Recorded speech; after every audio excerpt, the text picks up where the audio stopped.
right, welcome to the Hitmakers podcast. I am Ben Johnson. This is Whitney Phillips, and today we have Sevyn Streeter.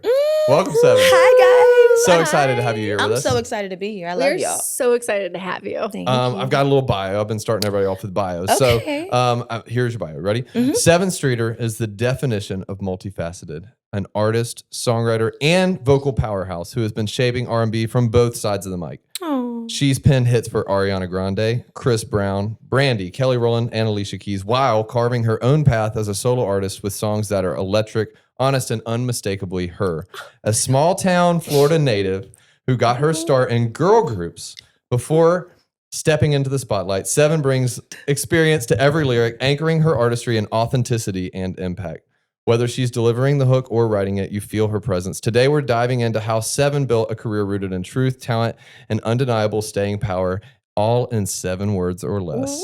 That was good. I didn't even take you everywhere with me. That was awesome. I would love to go everywhere with you. He would love to go everywhere with you. For You know, sure. I think a lot of people ask me about my favorite people that I met in the show, and the way I kind of describe you was like I instantly felt like you were like my sister. In a lot of ways, like I felt like we bonded very quickly. We had our first session together. I really didn't know anybody coming into the show except for Whit, and so to kind of be thrown in with you, I feel very lucky that we got in a room the first day, and then they tried to keep us apart until the last day. They did. They tried, and they learned their lessons because every time we linked, it was some magic. It was special. It was special. So I'm so excited that you're here, and we're gonna dive into your story a little bit, and then we're gonna also talk about your time on the show Hitmakers. Okay. And so let's start with your story. So you're from a small town in Florida. Tell us about that. Oh, I'm a country girl. I'm from Haines City, Florida. My town is this big. I had 23 cousins at my high school at one time. My mama was a dean. My uncle was a football coach. My auntie was a cheerleading coach. So it's like, I'm a small town girl. And I just happened to have moved to LA when I was like 15 years old to do music. So yeah, but you know. just happened to do that. Well, let's back up. So was there music in your household? I'm guessing because if you're 15 moving to LA to pursue music, you got to have a lot of like pretty musical households. For sure. My both of my parents are very musical. My mom sings. My dad is like just a music connoisseur. Like growing up, my dad. Shout out to the United States Postal Service because my dad worked for the Postal Service all my life, and he would get home in his postal uniform and go get this big old camcorder and sit on the floor. Be the first thing he would do when he come home from work, and he would play all of his thousands of records. And I would go upstairs, change clothes, come downstairs with a little fake mic and put on a show, and he would sit there and watch me every single day. We have the VHS tapes to prove it. That is amazing. Did your dad know you were a little star? Both of my parents, it's so funny. On one of the tapes, I was like doing like a fake performance, and my mom goes, "Yeah, baby, take a bow. You're going to be a star one day." Literally on the tape. And I'm like, I appreciate that, parents. How old were you? I was like 5 or 6. Wow. And they just like spoke it, but always had music in the house. And then, growing up, in the South is church. So it's like, church choirs and choir rehearsals and learning from the older gospel, singing mothers in your church. It's like things that got passed down. That type of stuff is priceless. So that when was my did you know upbringing. you could sing? Funny story in church. I had my first choir director, Mr. Arthur. Shout out Mr. Arthur. He used to tease me when he used to pick his son up from school and goes, "I'm gonna get you to sing in the choir church one day." And I go, "No, you're not." I go, "No, you're not." And he would go, "Yes, I am." And then one day he convinced me to sing. I think my first song was His Eyes on the Sparrow. That's a good one. It's a good one. And Mr. Arthur, I remember when we were in church and I was singing, my mom was sitting next to Miss Cookie. And Miss Cookie was like, Miss Cookie. Miss Cookie. Shout out Miss Yes, Cookie. listen, these are my people still. Yes. My mom was sitting next to Miss Cookie and I was singing, but she had her head down. And my mom was like, "Oh, well, that little girl can sure sing, whoever that is." And Miss Cookie was like, "Fool, that's your daughter." My mother didn't know, and she looked up, and I'm singing the song. And so it was like, it's since I was young, yeah. You're 5 when you realized that you could sing. Yeah. And when your mom realized this, Yeah. did things change? Well, my parents, when they realized that I could sing, and I remember one day we were home, me and my mom, we were watching, I think it was like the Cosby Show. Shout out Theo, rest in peace, Theo. Oh, yeah. We were watching the Cosby Show, and one thing about the Cosby Show, it just inspired just young Black kids to want to be the best versions of themselves. So, I think, and so they would run ads along with the Cosby Show. And so there was like a ad for the show called Showtime at the Apollo. And it's a really old, like it's an old school. Of course, of It's course. a classic talent show competition that was on television for you guys that don't know. And it would come on TV, I think, once a week. And the commercial came on and they had auditions in Tampa. And I was like, Mommy, I want to do that. And Mom was like, Are you really gonna do it if we sign you? I was like, Yeah, I'm gonna do it. And so Was Tampa like the big city for y'all? Tampa and Orlando, Okay, because gotcha. we lived right between Orlando and Tampa, Haines City, Polk County. Shout out, whoop whoop. But yeah, it's right between. And so my parents took me to it was like 3 rounds of auditions. The first one was in front of the judges. And the next 2 rounds was like, okay, it's a club full of people, and the only way that you can win is by their applause. So Oh, wow. I was How old are 10. you? I was 10 at this time. Because, I've been singing more in church. Oh, sorry. No, you're I've been good. singing in church and just singing as much as I could. And then that opportunity came up when I was 10. I went and I auditioned. My parents laugh about it now. They were like, you just sat there so quiet before you went on stage. And we were like, are you okay? Yeah. Are you nervous? Are you okay? I was like, yeah, I'm fine. And everybody else is around, kids around singing riffs around. I'm just like, yeah, I'm fine. Were you nervous? No. And then I went on stage and then I turned into a different person. Wow. And I ended up winning. And I won that round. Then the second round was against the whole thing. And then I won that round. And the third round was like, if you win the third round, you get to go to New York and compete on Showtime at the Apollo. And I won the third round. Wow. What were you? Did you have like a song that was kind of getting you through all these? Yeah, I did My Funny Valentines, the Shaka Khan version from Waiting to Exhale soundtrack. Yeah, it was like one of my favorites. And yeah, that was a song that I did. That's really interesting to me. Yeah. I sometimes I feel like the confidence that we have as a child and that's instilled in us in a child really translates into who we become as adults. It and does. so 10 years old to have the composure and not have any stage fright. Yeah. What were you feeling? Was it confidence? Opportunity. Really? Yeah, I just like and by that time, you're watching your favorite artist on TV every day. We're watching Janet Jackson. I'm like, man, I really want to do that. Even at a young age, I'm like, I didn't do shit but dance and sing around the house. That's all I did. I got on everybody's fucking nerves. So for me, it was just like, if I'm gonna get there, then I have to be able to conquer this. So it was like, suck it up, buttercup, and get it done. Yeah. And was your voice just as powerful and as big and booming at 10? I say all the time, I wish that I knew more things to study back then. I was still I was singing in church and that was cool. But I didn't know to study like the intricacies of riffs and runs. I didn't really learn that until I was like 15, 16 years old. Right. So I'm like, even now I'm like, I would, oh, sorry. Oh, speak of my dad is calling. Oh, Take the call. I'm going to take the call. Sorry. Hey, Dad, I'm in the middle of a podcast. You want to say hello? Hey, what's going on? Hi, Dad. Hey. Papa Streeter. welcome to the Hitmakers podcast. Oh, okay. Hey, Dad, tell us something about your daughter that we don't know. Oh, I could be here all day. Well, anyway, did she ever tell you about how she was always wanting to be in the front of a camera? Like we had a VHS back in the day. Oh, she did actually. She did. Sounds like you were filming. Sounds like you were the cameraman.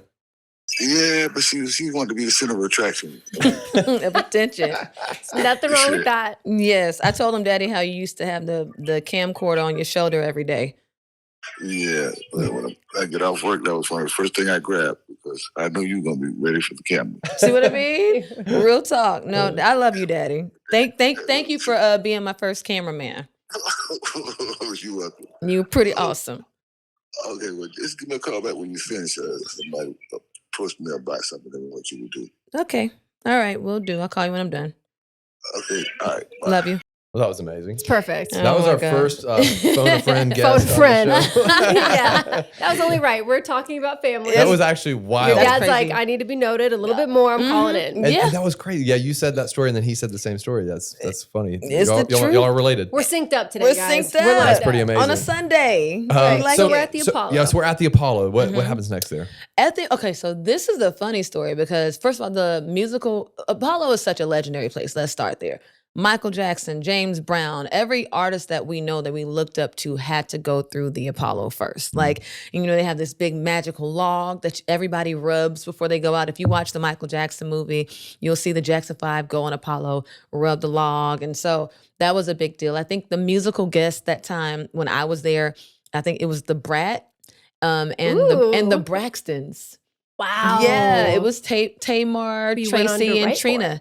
Yeah, years later, I would end up Iconic. going to write Tamar's fucking record all the way home. So it's like, it's crazy how God works, Yeah. right? It's crazy. Yeah. Yeah. And so, it was the first time I think I did feel nerves. You know what I mean? Because I'd never been on TV before. Mhm. I didn't know what to expect. Steve Harvey was the host. Love. Yeah, and I remember him asking, "What's your favorite subject?" And my ass, I said, "Spelling."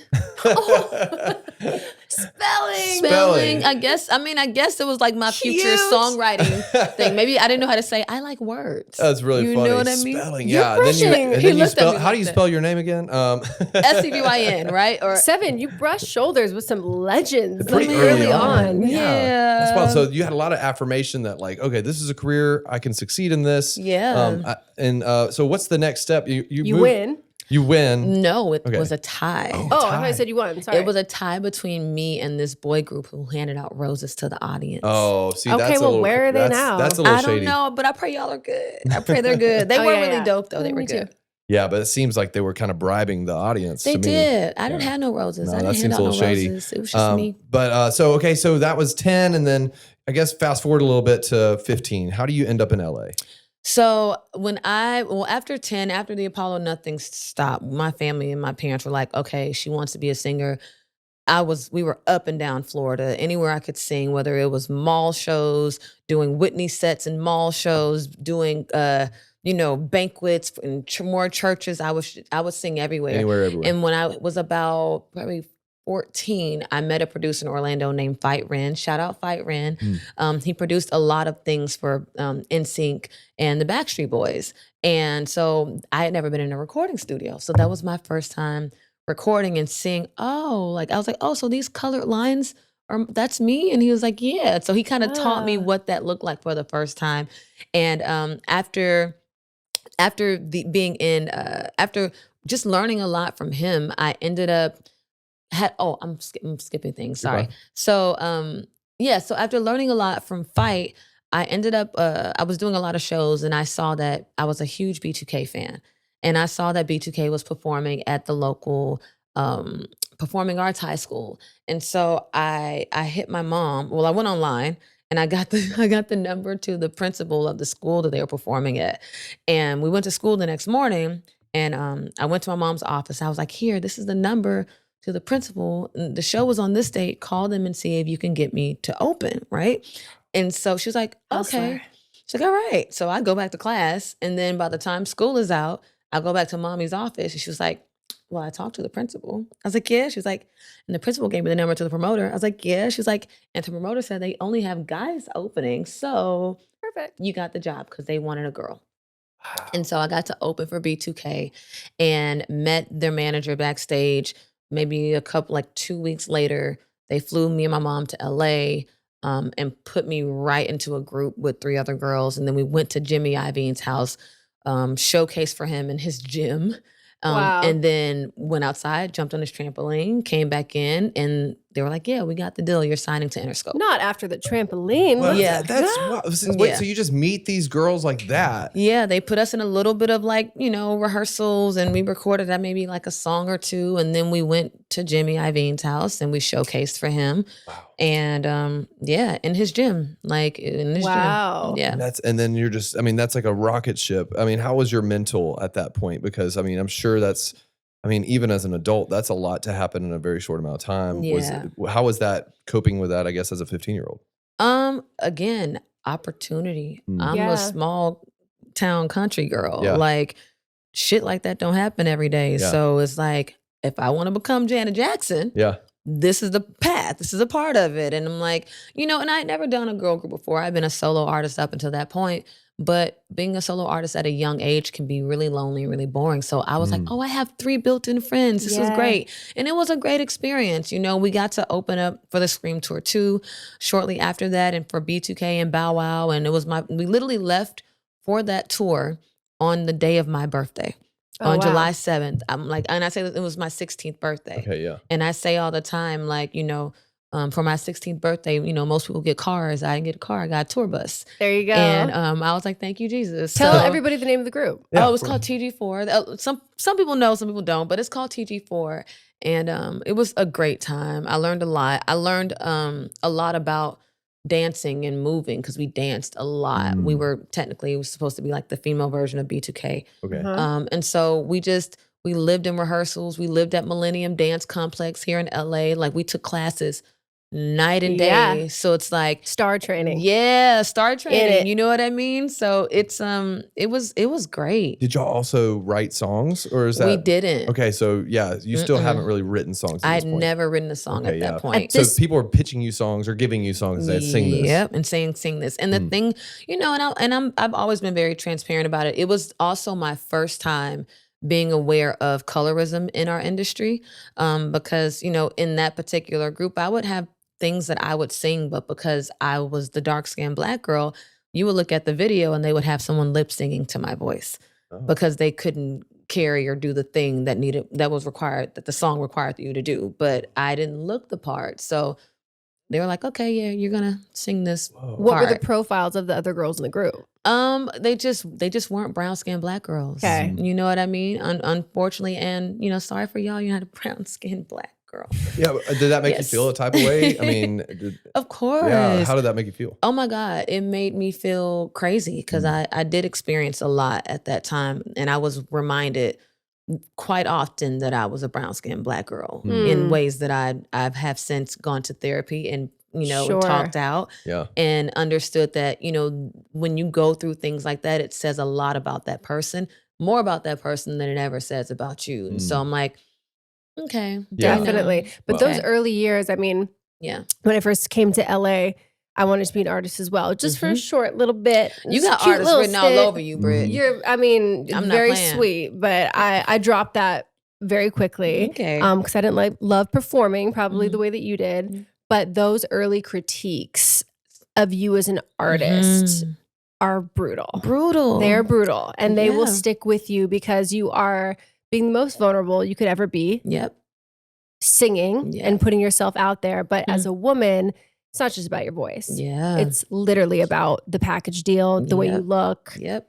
How much you weigh, how's your hair, like everything. Yeah. And we're young when we first start putting ourselves out there. So it could take a lifetime to reverse what that does to you at that age. It really does. Thank God it's not taking a lifetime.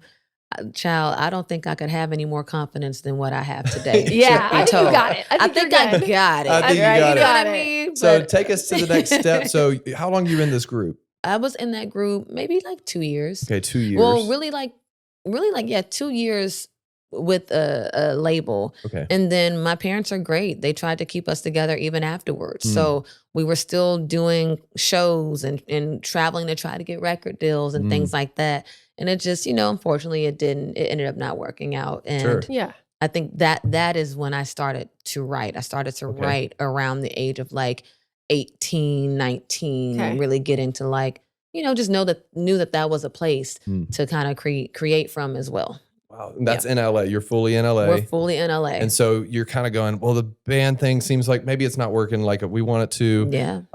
I've got to figure out the next step for me. And part of that step was writing songs. Do you remember, how you got your first co-write or your first song? Like, what was that process? Ooh, okay. So crazy story. The song Through the Wire? Of course. Through this, right? Classic songs written and created by a brilliant mind named Tom Keane. And I can't remember how me and my parents ended up meeting Tom Keane, but we met Tom Keane around the age of 18, 19 years old. Amazing man, beautiful family, and they lived maybe like not too far from us. And I had never written and recorded a song before, and I wrote this song called Perfect Man. Okay. That I mean, totally. Why wouldn't you? yeah. Why wouldn't you? We're manifesting over here, honey. Period. Yeah. I wrote this song called Perfect Man. It was the first time I was able to hear a song that I wrote, go in and record it and go, oh, I like this. I don't like that. I like this. A lot more ownership. Yeah, I don't like that. How do I fix it? And shout out to Tom Keene. He was very instrumental in me. That first step of hearing something you wrote and recording it is like it's a big deal. And so for sure. Yeah, just around that time I had a couple of really dope creative people that I was able to kind of just go to their studios and pull up, another studio for me. I'll shout out my Uncle Ro, my Uncle Sauce. They were actually the ones that Neo used to live at their studio. We have a common thread I just learned about because Sauce taught me everything I knew about vocal production. He's so fucking fire. Yes, he Shout was. out Sauce and Ro. I think I met him through Harmony, maybe. Oh my God. But I mean, he took me from just like white girl trying to sing to like perfecting runs and learning how to like 5-part harmonize myself. He was a huge part of my development as a writer. I love Sauce. That makes my heart happy. The engineers, the vocal producers that help us in the studio, shape us as writers, I think more than we think. And yes, they deserve a huge shout out. Yes, they do. Oh, Yeah. That makes... Yeah. See, girl, we was always meant to be friends and sisters. I know. It's like that just makes my heart happy. Yeah. Now we got to go pull up and roll with Sauce one day let's do and it. just go aggravate them. I might still have his number. Yeah, I'm sure I talk to Uncle Ro all the time, more so than Sauce, but love them both. But I would go to their studio all the time, and Neo would be there. Shout out to Neo because he would be working on these songs and press play on these records. And I'm like, how does he think of this shit? Is this like Neo is the guy? No, this is before he got his record deal. Okay, crazy. And I'm like, and so I would even demo some of the songs that he would write. Wow. So I'm like, and just be in awe of the fact that someone's mind could work that way and melodies and I remember when they left to go and shop for his deal and he came back and he actually had it. So it's like, obviously to see Neo now, Neo is Neo. Yeah, out of here. And it's just, it was just another testament of, okay, if this is what I want to become, I have all these examples of this is how it's done. Like great mentors. I heard somebody say one time, you should always try to find somebody who's 10 steps ahead of you in your job. Sure. And it sounds like you surrounded yourself with all these people who are like steps ahead of you and crushing it. And so you can kind of learn from them and put yourself in a good creative community. Yeah. This is kind of like leans into my next question. I feel like I'll be honest, as a woman coming up in the LA top lining scene, I didn't have really any female mentors. There wasn't tons, unfortunately, there wasn't tons of women that kind of turned around and helped me on the way up. Yeah. So I came up in environments full of men. Yeah. And at our first dinner in the Bahamas, we talked a lot about those commonalities of how we learned how to write in rooms full of men where we were the only real writer and singer. Ma'am. So talk to me about one, I think who your first mentors were when you were coming up and what that was like to be in the studio with them. Ooh, okay. And that's so true. It really is us in a room full of men and having to stand 10 toes down and know who you are and be able to soak it in and learn from it, but also be vocal about okay, well, I think this too. You know what I mean? So it's it's a cool, I feel like that was the first just lessons in learning just studio etiquette and how in writing etiquette and that whole thing, and so I had a couple, like I said, a couple of mentors. I always looked up to Neo from just watching him create in that way. And it's a crazy first mentor. Yeah, it's amazing. Yeah. I don't really think he even realizes how much of an impact that he had on me watching that. I'm a teenage girl watching him do what he did and then become who he became. So well, we're gonna tag him and clip this. Yeah, so it'll be fine. Yeah. Shout out Neo, huge inspiration. And I remember at the time, and I will say this because I don't want to skip over this part either. A lot of my mentors too were my older cousins, and I was in a gospel choir with my cousins when I was younger. We called Eric Anglin and the Voices of Praise. Wow. And we were so hard. Shout out to Eric Anglin and the Voices of Praise. Whoop, whoop. Y'all know what you guys just sound good. Yeah. When I tell you we sounded heavenly. And I promise you, if you put us all together right now, we still sound like that. Wow. Because everybody still sings, whether it's in the choir or whether that's so special. we still Cole. My cousins are the oldest. Sevyn, you've been like Yeah. a part of a team most of your life. Yeah, I like to work with people that like, first of all, enjoy what they do, are good at what they do, are passionate at what they do, and like I can learn from that, and they can learn from me. I think that that's like the most powerful shit in the world. And I like, think it helps contextualize why you don't do ego. I don't Because do you ego. cannot do ego in teams. You can't do ego in teams. You can't do ego in anything that you want to be successful. It just don't work like that. It's like, I don't know. Yeah, child, that's very it just- insightful. That makes a lot of sense to me. So we're moving forward in your career. You're an artist and you're a writer at the same time. Yes. I can only count on probably one hand, maybe two, the amount of people who successfully run both of those careers at the same time because it takes everything. Yeah, it does. How do you juggle that, and what was your next steps like? Really, really hard. The next steps were at at this time, what's the word? MySpace had become a thing, right? Yeah. And my cousin was like, I didn't have a record deal at this time. My parents and my family and my brother and I, we had moved back to Florida from LA. Okay, wow. So, and I'm like, okay, well, what do I do now? And I just gotten with ASCAP, we did get that set up. Shout out ASCAP. And ASCAP was beginning to put me in sessions, and I went to Orlando. I would work with the runners. Shout out to the runners, to Main Zane. And that was literally the first time I got sent to, okay, you're going as a writer to the session, go show up and deliver. And so I didn't know what that was like. So Was that scary? it was scary because the runners had just had every day I'm hustling. Right. So I'm like, okay. Got to deliver. And it's like, it was like a, they're in a hip hop world. I'm an R&B singer. How do I find, how do I figure it out? So learn that. And then at the same time, simultaneously, my cousin was like, people are getting record deals off of MySpace now. You should put your music up there. And so I literally put my music and some pictures up there. And maybe a month or so later, I got a message from Rich Harrison. And Rich Harrison famously produced and wrote "Crazy in Love" for Destiny's Child, for Beyonce, One Thing, all the records. And he was like, I'm starting a girl group, and I would love for you to be a part of it. Another group. Let's Deja go. vu. Deja vu. Here we go. And I was like, okay.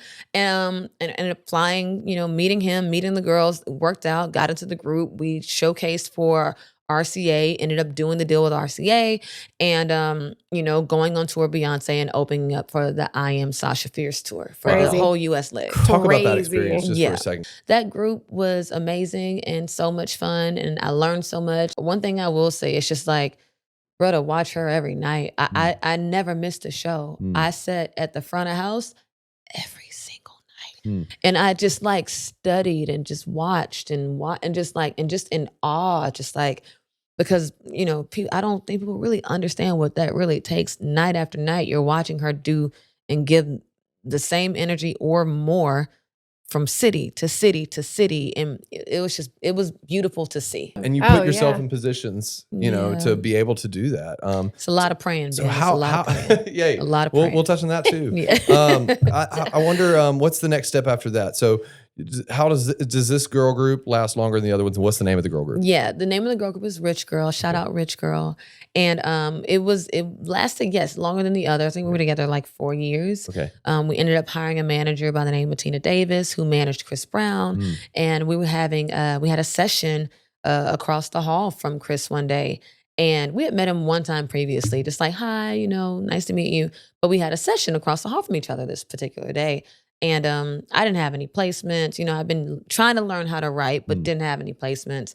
And I called him in the hallway and I was like, hey, Chris, when you guys start your session, can we come and write? And he was like, wow. You went right for it. I went straight for it. Wow. Like straight for it. That's super bold. Verbatim, that's exactly what I said to him. Like, what did he say? And he was like, yeah. He's like, I'm gonna come get you when we start. It's like, okay. So I ran back and I told the girls, I was like, yo, Chris said that we can come write with him. I'm saying sometimes things are way more available than you think. Yeah, you just gotta ask. You just gotta ask. So My mother true. always says, listen, all they can tell you is no. Right. All they can say is no. 100%. And then you go find your yes. Yeah. Yeah. That's amazing. And so it worked out. And I went and told the girls, and I remember 2 of them were like, okay. And then the other one wasn't feeling too good. So she went to the hotel, and the rest of us kind of just waited in the lobby. And he came out, like he promised. He said, hey, we finna start writing. I was like, wow. okay. And so we went in the room and And props to him. A lot of artists would say something they and not would follow say through that like and that. never That's follow pretty amazing. through. And that was a testament to who he was and who he remained to be throughout our entire like creative like relationship. Let's get into it, because I feel like he was a major figure in your writing career. So pivotal. Yeah. So pivotal, because even just from that first writing session alone, it's like the learning never stopped. You know what I mean? I got there and I'm watching him. He's a phenomenal writer. I don't think people really understand how great of a songwriter Chris is. Like the majority of the songs that you hear, if he didn't write it, he could, and you know what I mean? Right. But he's brilliant, or he already has, you know? Mm-hmm. And what makes him a great writer? Because he doesn't keep himself in a box. He kind of throws things against the wall, sees if it sticks. You know, one day it's going to be an alternative R&B record. The next day it's going to be a hip hop record. The next day it's going to be a pop record. The next day it's going to be a rock record. There was literally nothing that we did not dabble in and just play around with. That's why when you hear, you know, his albums, you listen to Yeah 3 times, and then you'll hear Please Don't Judge Me, and then you'll hear, you know, Residuals. Like I'll go down a rabbit hole talking about the level of talent and his versatility and the effect that it had on me in my career, my creativity. So let's talk about Yeah 3 times. So was that your first kind of big life-changing placement? It and was. How did that come to be? Little story. So when I was in Rich Girl and we were on tour and we were touring, at the time Chris was recording in Orlando. And so I would get off the road because I lived 30 minutes from Orlando, and I'd be like, hey, can I come to the studio? He'd be like, yeah. So I would go up to the studio, to Johnny Wright's studio. Shout out to Johnny Wright. Wow. To Johnny Wright's studio. And I was trying to get a placement on, I think the album at the time, I can't remember the name of the album at the time, but I was there every weekend watching great songwriters. Like, you know, I think Pooh Bear was up there writing. I think a couple of them were, and Swiss Beats was up there. And he taught me a very valuable lesson because I was so nervous in the session one day and I didn't say anything the whole session. And everybody's throwing out all these ideas. And I didn't say anything the entire session. And Swiss was like, he looked at me and said, what do you think? I was like, yeah, and I had nothing to contribute. And I went home and I cried my eyes out. Which is so crazy because you had all this confidence to perform at 10 at the Apollo, but songwriting is a totally different type of performance. It's a different kind of thing. Yeah. And it's like, and I think what people don't realize with songwriting is like, it's not necessarily about having the right or the perfect thing to say all the time, but you can contribute something that may spark something else. And at the time, I didn't realize that that's how it worked. Right. I thought I had to have the bar of the century. Right. You Now, you kind of have to dare to suck, right? You have to dare to suck, you know? And I learned that, and I thank Swiss for really giving me that teachable moment because he really kind of made me kind of step back and go, okay, you can't let your fear stop your progress. That's not going to, because you're not going to get anywhere that way. And so I didn't get any placements on that album, but I got a shit ton of experience. And when I got back to LA, and Chris was working on his projects again, and at this time, you guys are keeping in touch. We're friends at this point. Yeah, and also, you know, my group was still being managed by Tina. Shout out to Tina Davis because she always encouraged me to write as well. And you know, at the time they were working on Chris's Fame and Fortune projects, and I was like, yo, can I come to the studio and write? You just ask. Love it. You just gotta ask. You know? And so he would let me come, and I would like come in anything you needed. I will sing backgrounds. I will, you know, I'll write and contribute where I can. And I just learned so much. And it you know, you looked up at the end of Fame and Fortune, and I had 7 placements on Fame with him, 7 placements on Fortune with him. I was featured on so many of the songs. I was in his videos. So it's like, it was the moment where everything started to gel and click for me, mind, body, soul, spirit, going, oh, okay, all of this experience, all these scary studio moments, all these things, it's coming into fruition now. And so, it was just, it was a really great come to Jesus moment. I'm like, okay, God, I think I'm understanding a little bit. I think I'm understanding. Do you remember like the specifically with three times, like what's the story? How it happened? Yeah. We were all in the studio. We were working on it. I think we had done the first verse and the hook, and everybody was leaving to go. They were gonna go out to a club real quick and then come right back. And I didn't want to go. I was like, no, I'm gonna stay. Mm-hmm. And Chris was like, all right. He's like, well, you can work on the second verse while we're gone. I was like, okay. It was the first time that he had trusted me to like do something on my own in that way. And I'm like, and so he left. And I remember telling Brian Springer, who's one of the greatest engineers in the world, he has like magic fingers, right? I was like, Brian, okay, we're gonna fucking do this shit gotta be fire. Yeah. I was like, it gotta be fire. It has to be fire. And I remember I wrote that verse probably 6 times. Right. And when we finally got the one that I liked and we had cleaned it up, we had just finished it. And then everybody comes back in from the club and everybody's lit. It's a good time, good energy. Great. And Brian presses play and we're hearing it from the top of the song. The first verse goes and we're all vibing and the hook goes and we're vibing. Then the second verse comes on and I'm like staring at him like, does he like it? Does he not like it? Does he like it? Nervous. Tell me you love me. You're right. Tell me you love it. And so, and then, so then the song goes off and he goes, all right, bet, Brian, load me up. Ooh. And he goes in and he just cuts the second verse. He didn't change. Oh, he liked it. He didn't change anything. Wow. He liked it. You know what I mean? Wild. And it was like. Done. Did you know that song specifically was special? Well, yeah. I just thought that it was, for one, especially at the time, I loved to hear him sing in that kind of space, his big pop records and the whole performance of it all. And I knew that in terms of the project, because I was there every day with him on the project, I'm like, we didn't have anything that sounded like that particular record. Yeah. So I was really happy about that. I'm like, oh, nothing sounds like this. And then, a couple weeks later, I get the news that he's making it his first single. And it happened to be my first placement. That was your first placement? That was my first placement. Well, that's a great first placement. You have some crazy firsts. You have some crazy firsts. I think that's a good thing to highlight real quick too, is like sometimes you said that nothing else sounded like that song. No. And so sometimes, we get these briefs for artists, just for any songwriters out there, and they're saying, hey, they're looking for, whatever, this 70s Eagle sound or whatever. And it's like, guess what the first single is? It's like this 80s disco record. That's It's sometimes right. you kind of have to be the one song that stands out and is not like everything else, and that can really help you. Obviously, so many songs we could go through, but definitely want to get to the Hitmaker stuff. So let's do one more highlight on a song, and that is a song that Tommy mentioned while he was here. Okay. And that is The Way. Yeah. So can you tell us the story about The Way? Man, The Way. Shout out to Harmony Samuels because he produced that. Shout out H Money. Harmony Samuels, myself, A-Rod, and Jordan Sparks had a session for Jordan.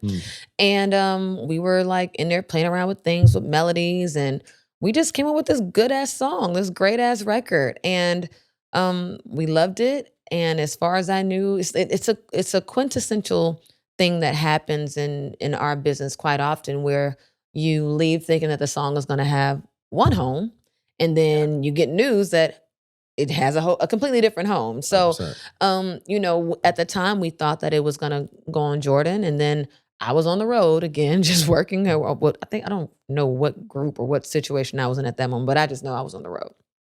And got the call, and I remember Harmony called me. He was like, hey, so remember the song The Way? I was like, yeah. He was like, so this girl from Nickelodeon named Ariana, they want it for her. She's gonna cut it. I was like, who?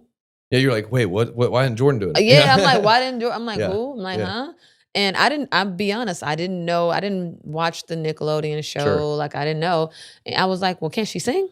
That was my first question, because that's all I care about. I'm be honest.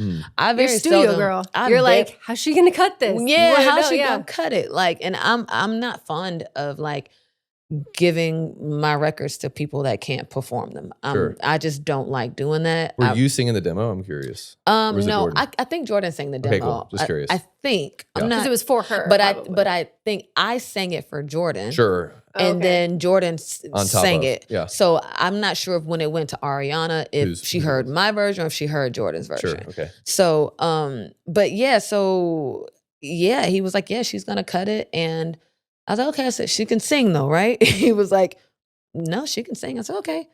And then I don't know when or how I heard the record, but when I heard that goddamn record, I was like, oh, she can sing. Right. Got it. Like, Right. shout out Ariana, because like you did that, girl. Clip. But yes. But yeah, it worked out. And yeah, that was, sometimes records are like surprise hits. You don't expect it. Right.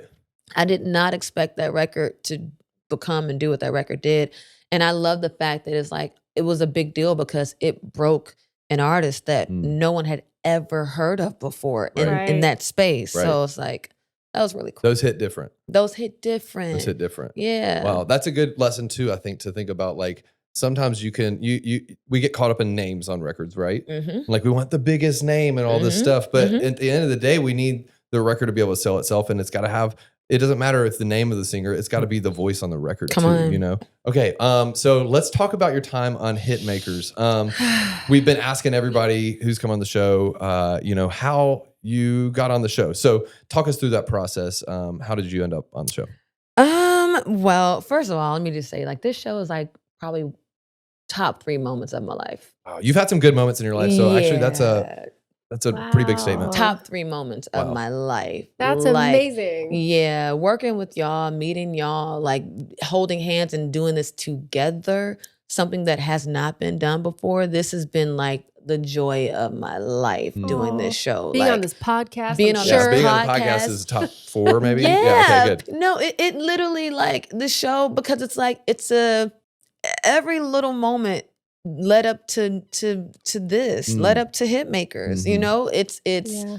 the songwriting lessons and the, even my artistry and learning different things to do with my voice throughout the years, and being in girl groups, so I had to learn early how to collaborate with people. Yes. It's like all of those things is like, it all prepared me for Hitmakers. The pressure of being in a room with really great songwriters and creatives like a Swiss Beat and things like that prepared me to be under the pressure of cameras watching me. It's like, if I can sit in a room with some of my biggest mentors, I can deal with a few cameras in my face. Wow. You know what I mean? It's like, I'll be okay. And then on top of that, to just like, I don't know, just to do it with dope ass people. I was literally talking to my cousin about this morning. I was at the mall and I was on the phone with my cousin, and my family was telling me because they're watching the show. And my cousin has all his favorites. They were going on. They love y'all, by the way. Like, my family loves y'all. Like, from this show, they love y'all. And I'm like, I said, Harvey could not have picked a better cast. He could not have picked. Shout out Harvey Mason.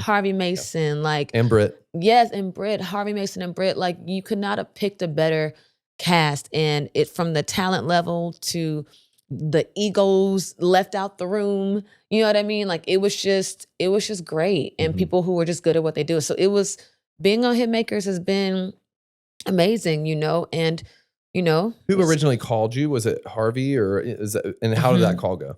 I was at my grandmama's house for Sunday dinner.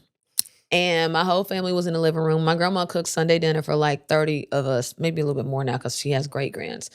But every Sunday, my grandmother cooks dinner. She's 85, 86 years old, by the way, and she refuses to let people help her for real.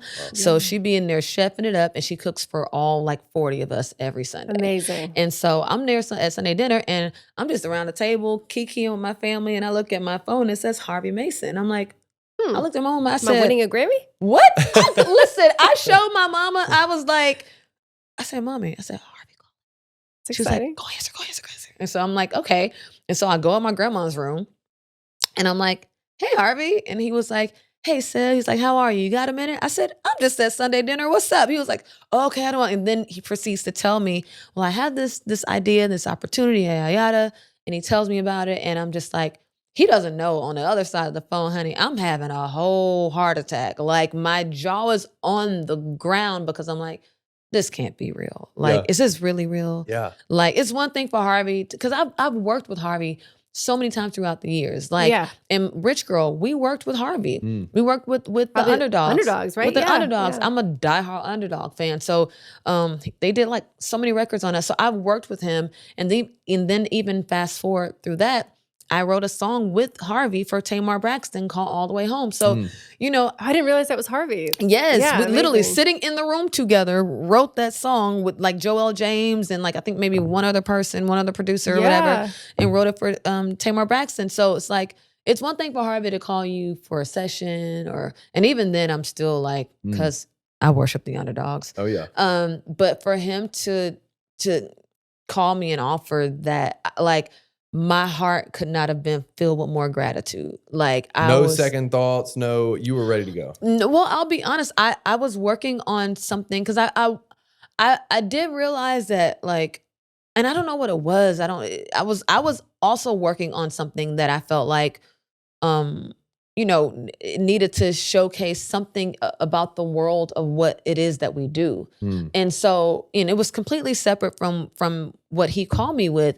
And I had kind of taken myself out of the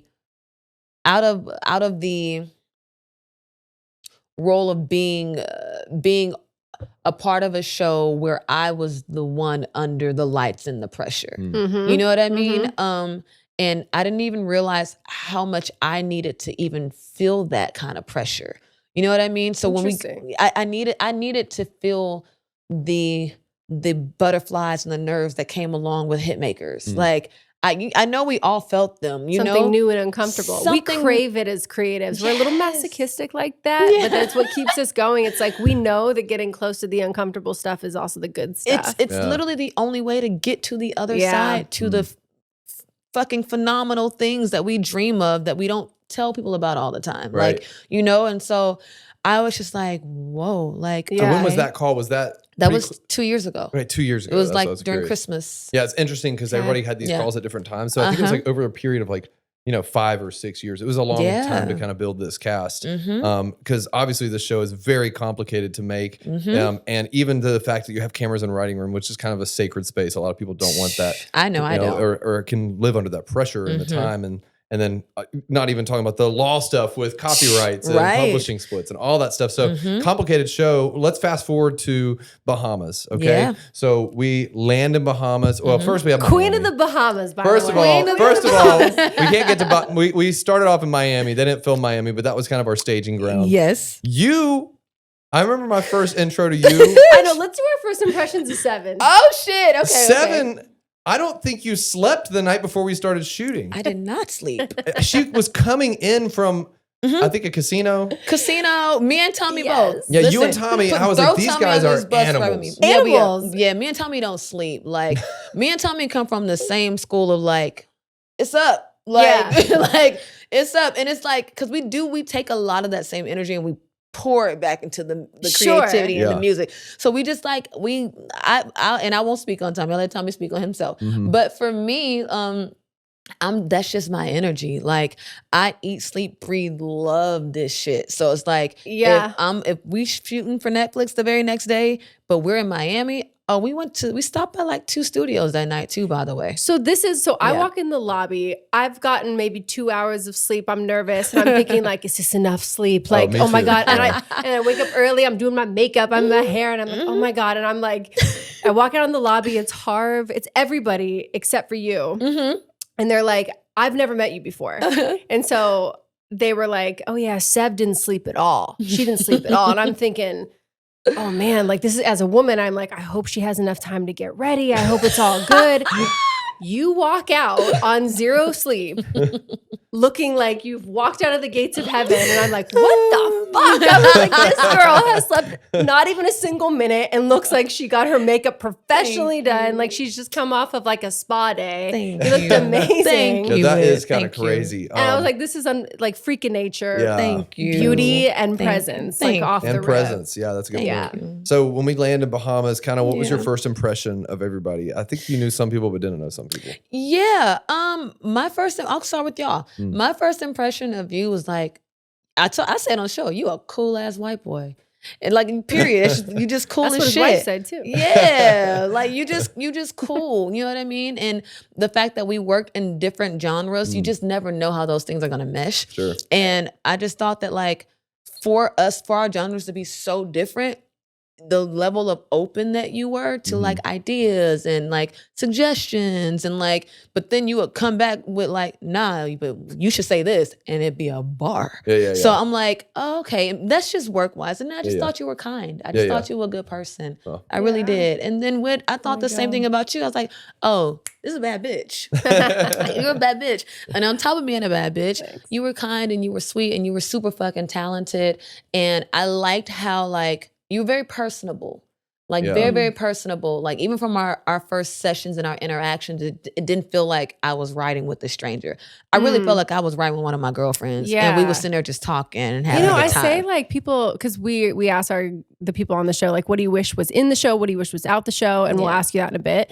What I wish was in the show is Rose Gold, that session, because we obviously had a couple complicated sessions with other writers or whatever. And by the time we got to the end, I really think that was one of my favorite collaborations. One of my faves. And seeing two like powerful women who I would say equally went toe to toe. I mean, obviously you sang it and but the singing part doesn't matter. It like that's the part that's whatever. It doesn't. Are you kidding? No, you sold the record. It would have been a different record had I sung it for sure. We get that part. But you don't want to hear me sing Rose Gold. Let me tell you that right now. Okay, I don't want to hear you sing Rose Gold. So it matters a little bit. I don't want to hear you sing Rose I will Gold. say, I want to touch on something you said. You know, when I showed up, I also noticed that there really weren't a lot of egos. I know on the show there is drama and there are ego at play. Yeah. But at least my first impression of everybody was like, wow, everybody is like really humble here. Like everybody, you know, even when we played songs for each other, everybody's feedback was, you know, there was some constructive feedback, but at the end of the day, it was like we were cheering each other on. Yeah. We were going, hey, we're all in this new scary experience together. Let's try to like be together on this. And that was something that you kind of touched on that I noticed as well. And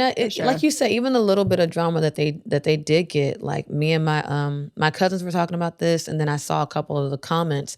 And people were saying kudos to these like grown adult people knowing how to like have differences of opinions and still, you know, voice them and not be disrespectful, but it comes from a good place. And it is very supportive. And I think that like it's another thing that made this experience just like chef's kiss, like because truth be told, in what we do, and I was explaining this to my cousin, I'm like, we don't have time for drama. You really don't. We really don't. You really don't. When we come into these rooms to deliver. Well, especially on this show where it says we have 6 hours, we really only had three and a half hours. Yeah. Yeah. There was no time really for any kind of anything else other than let's try to write a song as fast as we can and record it and produce make it good. Yeah, and make it good. And make it It's good. going to go out to whatever, 200 countries or however many. I know, that's all. As far as Hitmakers is concerned, I really feel like your artistry and your talent shined. I mean, Thank we you. really see it through all your sessions. I mean, from Rescue You all the way to Rose Gold, where you're presenting our song to LA Reid. I mean, and you look amazing the whole time you're doing it. I think that even your moments where you were challenged in ways, I think it still showed your experience and your discernment on how to write a great song. Thank you. I guess like one of the things that I wanted to ask you is about your process. Okay. Writing with you twice on the show, I noticed how fluid you are as a creative. And because she's high. Huh? Yeah. Because she's high. I smell the weed. Yeah, Where's the weed at? Yeah. It's in my bag. It's over there. Yeah. I will say I knew that. I was like, wow, you inspired me a little bit to show up as myself. Yes. In that first session when you go, hey, I need some weed. Yeah. Not that I smoke weed, so You don't. mom and He everybody else. doesn't. But it was like, oh, she's like not scared to just show who she is here. And like, I thought that was really cool. Well, sorry, Whitney, I sabotaged your question. It was like, you could tell it was your process just to be fluid and in flow of the energy and the momentum of the song. You didn't write lyrics down, which I thought was amazing because you remembered them on the mic, which isn't something, not every creative's brain works like that. Mine certainly doesn't. But how do you balance structure with flow when you're writing? I think that it's not easy. Yeah. I think that when I'm writing alone, it's easy because I don't have to explain to anybody. But I think when it's with a group of people or writing with collaborators, I'm really trying to figure it out for myself. I told my cousin, I said, I'm the eyes see out, they don't see in. And I had never seen what how I create or what that comes off like. So even from watching this show, I was learning a little bit about myself. What'd you learn? I'm learning that like exactly what you just said. I didn't realize that it was so evident that that's how I create. You know what I mean? And only way that I know to do that is I just shut up, Ben. I have to be comfortable.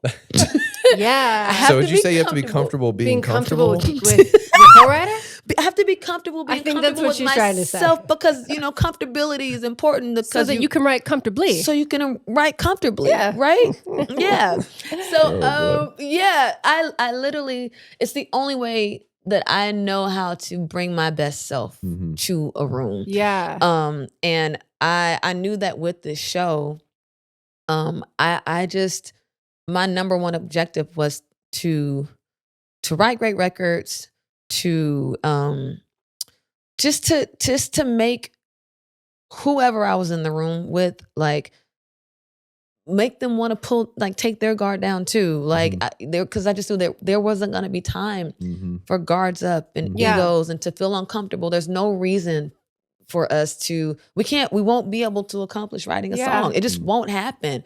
Not a good one. Well, talking about flow in Yeah. your question, I think, I wasn't in this session, so I didn't know about this until watching the show, but you're kind of in this flow and this vocal, and, Jenna comes up to give you a hug and you kind of say, whoa, whoa, whoa. Yeah. Can you speak into that a little bit? Like, what was going through your mind there? And was that partly because, like, I'm in my flow, I've got to stay in this. it. Yeah, I got to stay in it.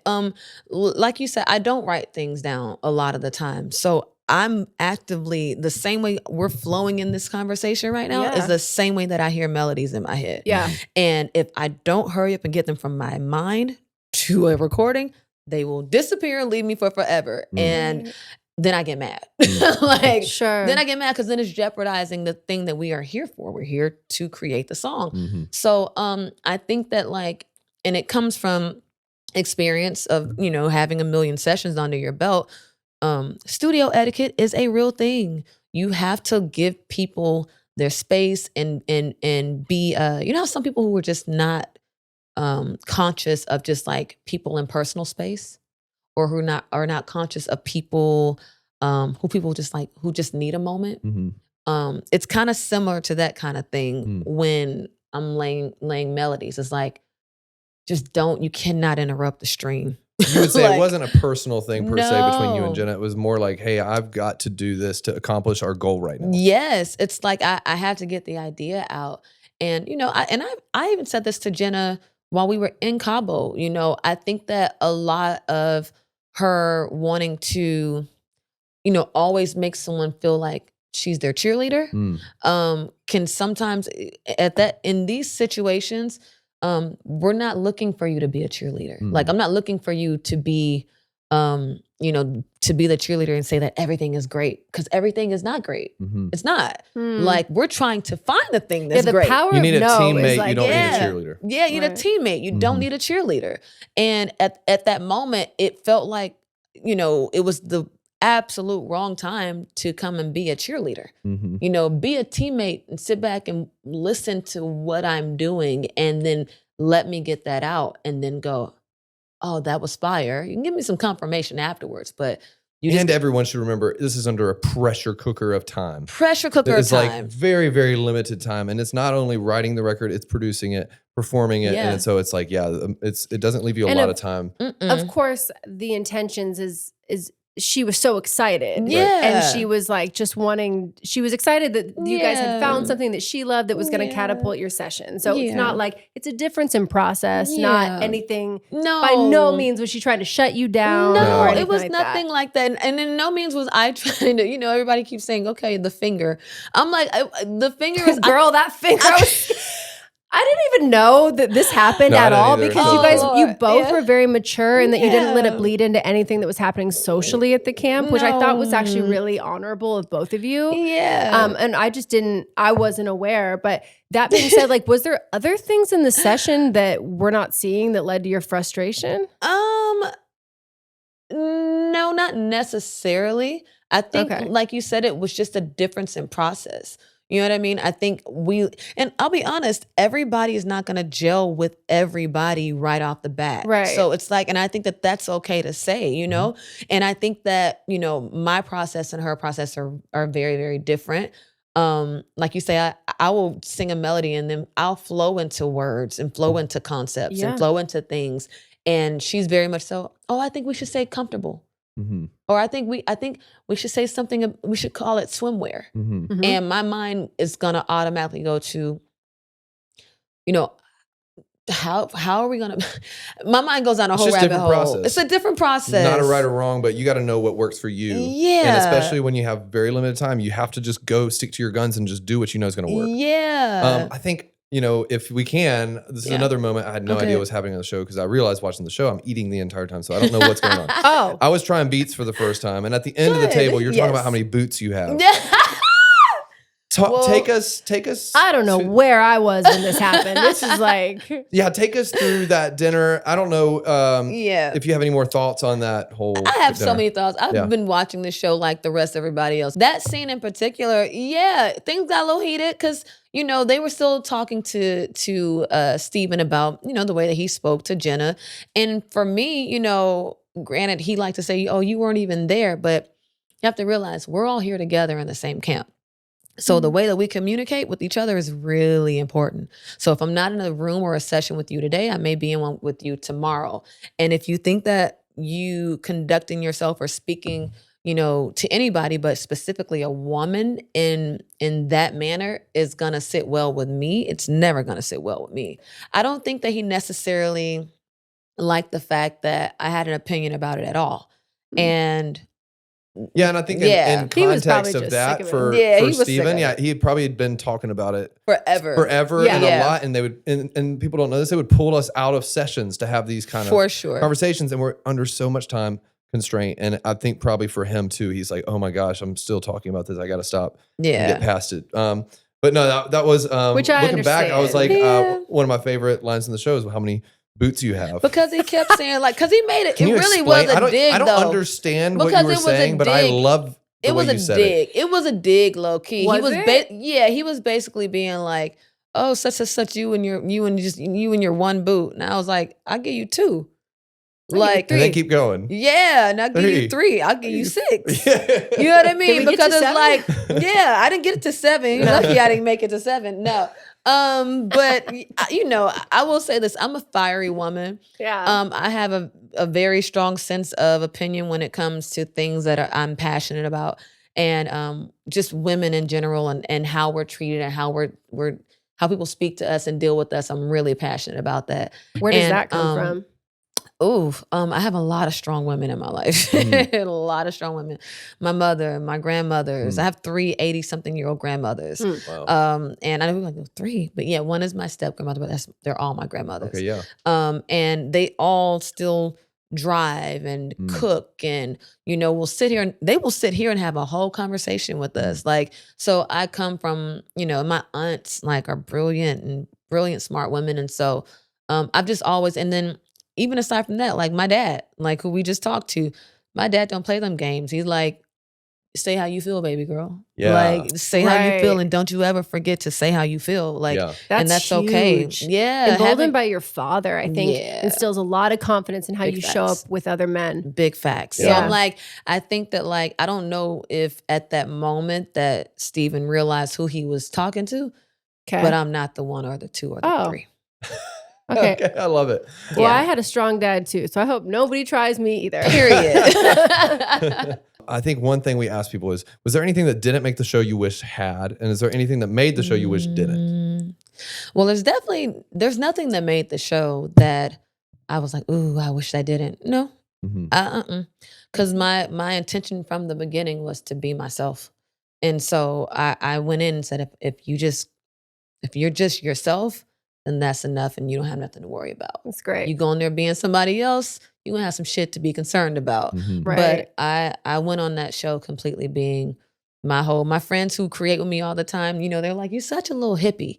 You know, like you're just like a free spirit Yes, hippie. you really are. You know, you dance around the room when you create. Like, and I wasn't gonna change that. I'm gonna sip a little something, smoke a little something, and be collaborative and have fun. Because what are we doing? This is fun. So I don't have anything that was on the show that How about the opposite? Was there anything that that I wish was had on the made show? it? Yeah.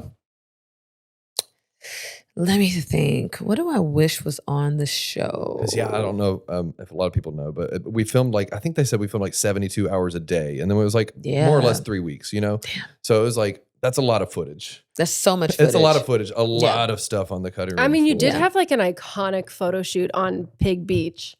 Yeah, that's true. Where remember, you went off, you were in that macrame, you had the blonde braids. It was iconic. Period. That would have been cute. It would have been cute. That would have been cute. I know. I wish they would have showed us having more fun. We went and rode horses and that was such a fun day. Shout out Ron. Yeah. Yes. I want to go back so bad. Yeah. Maybe shout out the horse place. That's Ron. I know, but Ron, H&M Stables. H&M Stables. Yeah. Which Whit and I actually went back after the show ended because she didn't get to go. I don't know if you remember. She didn't get to go. They had her go shopping the day we went and rode horses. That's right. So since that was in Nashville, we went out, I think maybe a month later and went and rode. Oh, I'm so glad. Yeah, it was a lot of fun. Okay, so before we wrap up, I would love to talk to you about your artist career. It's so funny. We were even with some artists yesterday who we were writing for. And when you walked in, they've gone, oh my gosh, you were our favorite artist. So it's it's cool that, you can show up in so many different ways. And so I think everybody would love to hear about what you're working on right now in the artist project. Thank you. So much. I am really excited. I don't know if my team wants me to tell too much, but I just did a new record deal. And so we're excited about that. I just shot my single cover a couple of weeks ago. I already have my next 3 singles lined up. I have my EP is already done. And I am so obsessed with the music. I worked with D Mile. I worked with Freaky Rob. I worked with Bam. I worked with Business Boy. And me and Forrest did so much of the writing. And I'm just so excited because as you can tell I've lived a very colorful life. Yeah. And I love the foundation that I've had thus far, but with R&B and what it's done for me. But at the same time, like I said, I'm a little hippie. I'm a free bird. I like to float around. And, I at this stage in my career, I'm you have to be fair to yourself. And being fair to myself is allowing myself to kind of just branch out and try different things. And, I give pop records to pop artists. I give alternative records to this person. I'll give country records to this. And it's well, if that's the case, then why limit yourself? And so with this next body of work, which I am highly obsessed with. Can we tease any kind of release date? Well, put it this way. Before the leaves turn brown, you'll have a new Sevyn project. Wow. Okay, that's what we want to hear. Yeah. We love it. Before the leaves turn brown. Okay, is there anything else you want to touch on before we play our games? So let's play some games. Yeah, let's play some games. It's funny. I realized I said it in the intro, but we never acknowledged it. Was I said 7 words or less? Oh shit. Okay. Tell everybody what that means. Okay, 7 words or less, right? So can you say it in 7 words or less? Say it in 7 words or less. I can't say it in 7 words or less. Shit. 7 words or less is basically the description that they gave me on the show, because I can never explain anything in 7 words or less because period. 7 would have these okay, there we go. Unbelievable monologues. Got it. Okay. All right. And you know what? It worked out great. I think everything you came across very articulate on the show. I hope so. Which you are. Because I'll be all over the place. Okay, so we're going to play our games. Yeah. All right, the first game we're going to do is blind ranking. Okay, we got 5 of your songs. Okay. And we are going to, you are going to place them 1 through 5. But you don't know which one comes next, okay? So we're going to start off with, let's start off with one you mentioned, All the Way Home. What about All the Way Home, though? Where 1 do I through place 5. it? Where do you rank it? 1 being my 1 favorite. is the top, 5 is the lowest. All the Way Home. I'll put that one 5th. Okay, 5th. Yeah. All right, let's go next. Let's go with Fine China. Chris Brown. Ooh, Jesus, that's a hard one. I'm gonna put Fine China second. Okay. Yeah. Let's go with The Way, Ariana Grande. I'm gonna put that third. Okay, third. Mm-hmm. And then we're gonna go with It Won't Stop by Sevyn Streeter. That's right. Yeah. I'm gonna put It Won't Stop first. Okay, tell us why and tell us about that song. Real quick. I'm gonna put It Won't Stop first because it was the first time that my beautiful writer world and my beautiful artist world came together and created this momentum moment that I can now take with me from now to the rest of my life. That song was number one for 9 weeks straight. And shout out Chris, because it was a great duet. Yeah. And anywhere I go, I don't care if I perform 15 other songs that they love. That particular song, it's like it gets them every time. I don't even have to sing the words to the song. They sing the words with their entire chest. It's amazing. And I love it because it's just a song about love. And I'm like, if there's ever anything you want to do in your lifetime is you want to create something that encourages love. And, it's going to be my number one from now until infinity. Fair. I love that. And so that leaves 3 times. Chris Brown. 3 times. But there's only one slot left. I know, that's 4th. What is it, 4? Yeah. Well, it'll go 4th. It'll go 4th. Okay. Which I think is a good space. That's perfect. I love that. Yeah. I think you might be our first guest to be satisfied with your ranking at the end. Yeah. Everyone else begs for a swap. And then we have one more game we play where we're going to just go through the cast. Okay. And you're going to give one-word adjectives. Oh, shit. Can you do that? One word. One word. One word or less. Word or less. Okay. And, one word or less. on each cast member. Okay. Chi. Spiritual. Blue. Ooh, blue. Soulful. Trey. Joyful.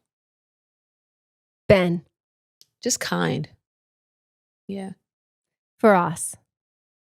Spicy. J Hart. Diva. Yeah.